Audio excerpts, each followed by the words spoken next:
The Breakfast Club. DJ Envy, Angela Yee, Charlamagne the God. We are The Breakfast Club. What's happening?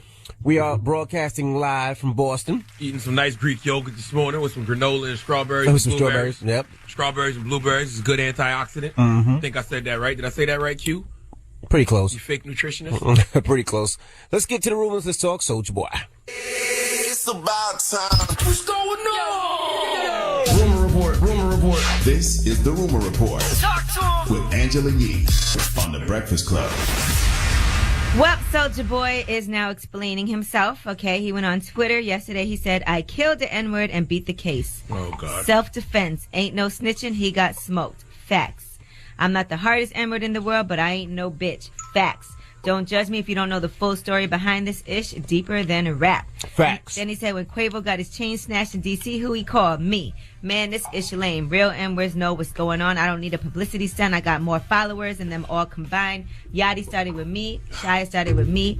F Quavo. He really don't know whether he want to be Gucci Mane or burn these Burgos. He starts it off by talking about killing a man in self-defense, but then still goes back to, I got more followers than y'all. Who gives a damn? He said, F Quavo, if you got a problem, you got my address. We can fight one-on-one and put it on World Star. He also posted these videos addressing everything as well. Quavo, I text you my address at 1 o'clock. I waited for you to 7 o'clock. We supposed to catch the fade one-on-one, put it on World Star. You never showed up. You know how to on a rockin'. When you got your chain snatched in D.C., who the one you call? You call Big Soulja. I got my chain snatched, bro. Don't be mad at me, bro. You got my address. Pull up, Quavo. I ain't squashing shit. And any got something to say about it, holler at me. I cannot wait until they start arresting rappers for making those kind of threats online. That's very different than what he told me the other day on Twitter. On Twitter the other day, he said, I need an interview, big bro. You don't know the full story behind the beefs. Everything I do is legal. Call me, bro. I'll come to New York. No, nothing you doing sound legal, Big Soulja. All right, well, he also had some words for Shia LaBeouf. You was an actor, you was in Transformers, you was in Hoes, you was on the Disney Channel. You don't have no business with my name in your mouth. And he started it, you know what I'm saying? He dissed me first. He got bars, he can rap. I'm not saying that he can't rap. Like, he has a nice delivery. But when it comes to making hits and selling music, I do this. I've got platinum albums. I got a single that went diamond, cranked that sold over 10 million copies, 5 million ringtones. Who is Shia LaBeouf, bro? You need to stick to acting, bro. This is not the lane you want to be in. When I drop my diss on, his career gonna be over. He ain't gonna never be able to make music again. He gonna be a joke to the industry. Okay. Soldier, he's not a rapper. You can't end his rap career because Shia LaBeouf doesn't have a rap career. But Soldier's right. I like when Soldier talk like that. When he talk like that, and he's talking Sounds about how very many rational. records are sold. Yeah, that's real. With all that Facts. I'm Big Soldier. When did he become Big Soldier? Well, 50 Cent tweeted out, I get all you N-words killed. F that. I dare you N-words touch him. Soldier, say whatever you want. N-words ain't gonna do it. That tweet was 6 years old. Yeah, that was 6 years old tweet. That tweet was 6 years old. Soldier reposted it. Yeah, that was old. He was trying to scare That's all somebody. on Soulja Boy's timeline. Yeah, no, he retweeted. It was old. Soldier was trying to scare somebody. Look, I got 50 of them now. Y'all don't want it with him. 2010. Don't get maybe get Big Brother. That was old. That was somebody fake like they got a gun. All right, now. Well, maybe go to the car. Now, 6 hours ago, Soulja Boy also tweeted out, just had a sit-down meeting with T.I. I'm focusing on the music and my money. So maybe that's his way of saying, okay, forget all this beef stuff. Let me just focus. I'm sure that's what T.I. told Somebody him. please whisper to Soulja Boy what the new thing to say is whenever you say something crazy and then get in trouble for it. What's that? He's mentally ill, okay? That's what he needs to say. Stop right it. All right, now there's a new memoir coming out, all right? Empire actress, and we know her from the movie Precious. Gabourey Sidibe has just finished writing her new memoir. She went on Twitter. She said, you guys, I wrote a book. The cover will be revealed a cookbook? Thursday. That's today. I'm freaking out. I'm so excited. I can't even deal. And then she started putting out some of the names of her ideas for titles before she revealed what her title for the book is. She had some titles that she rejected. She said, bitch, she thinks she's cute. Leggings as pants. In between naps. Sweatpants enthusiast. Part-time psychic. And shade in the summer. But she's going to talk about stories from her life, how she overcame depression, her family issues, and how she started rising to fame. And she says she's been writing since she was a child. And she's always had a lot of stories to tell that are too long, shady, and impolite to share in my interviews. She honestly needs to name the book, which has to have something precious in the title or something like that. Only because that's what people know her from. Yeah, not know her from, because they know her from Empire and stuff. Now she's going on to have a great career, but that was they initially knew her from. It was at one point that was the girl from Precious. Mm-hmm. That would be a good title, The Girl from Precious. Mm.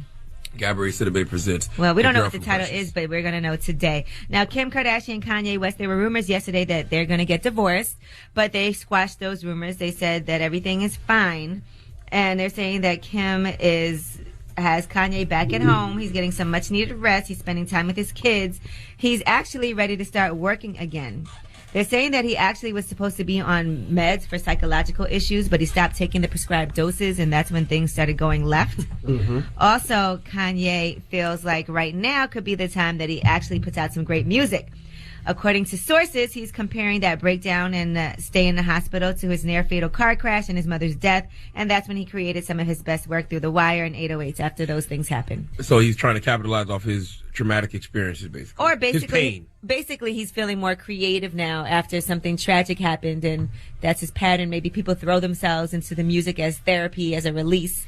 And that's what his plan is, because just like when people go through difficult things in life, sometimes some great music can come out of it. Therapeutic for him. By the way. Kind of like Amy Winehouse's Back to Black, or Toni Braxton when she had her album, or Mary J. Blige, bad things happen in your life. You put it in the music. Right. Listen, by the way, it's Thursday, December 8th, 2016. The Life of Pablo is still my favorite rap album of the year.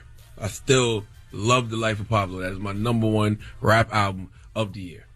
All right, well, I'm Angela Yee, and that is your Rumor Report. All right, thank you, Miss Yee. Now, when we come back, we got a special guest joining us. He's from Boston. Yes. He's a Patriots fan. He's a Patriots fan. He he's a Red Sox fan. Used to work at ESPN. He started the podcast network Grantland. He had a show on HBO called Any Given Wednesday. He created 30 for 30. His name is Bill Simmons, ladies and gentlemen. Yes, he'll be joining us when we come back. So don't go anywhere. Keep it locked. It's The Breakfast Club. Good morning.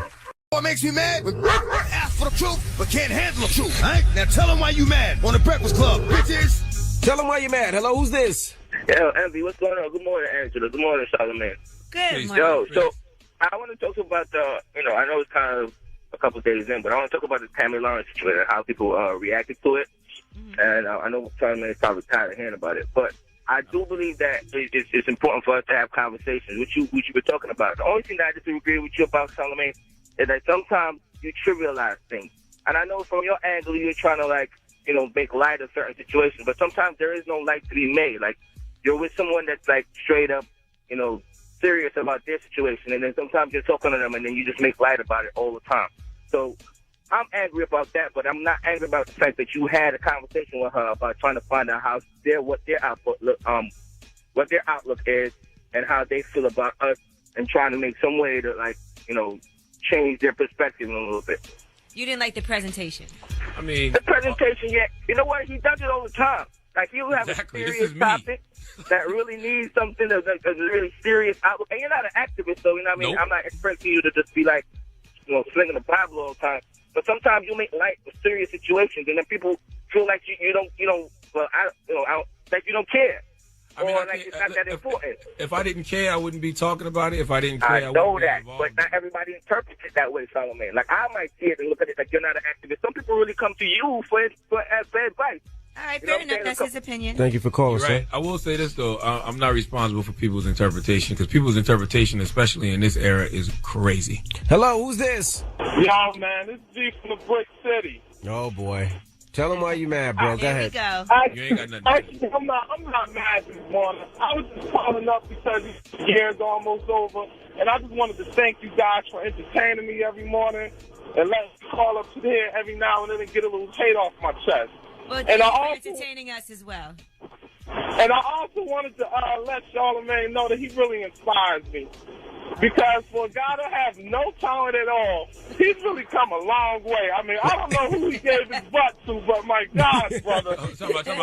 Time out. First of all, the era of people with no talent prospering has been going on for about 15 years in America, sir. The Kardashians, our president-elect Donald Trump.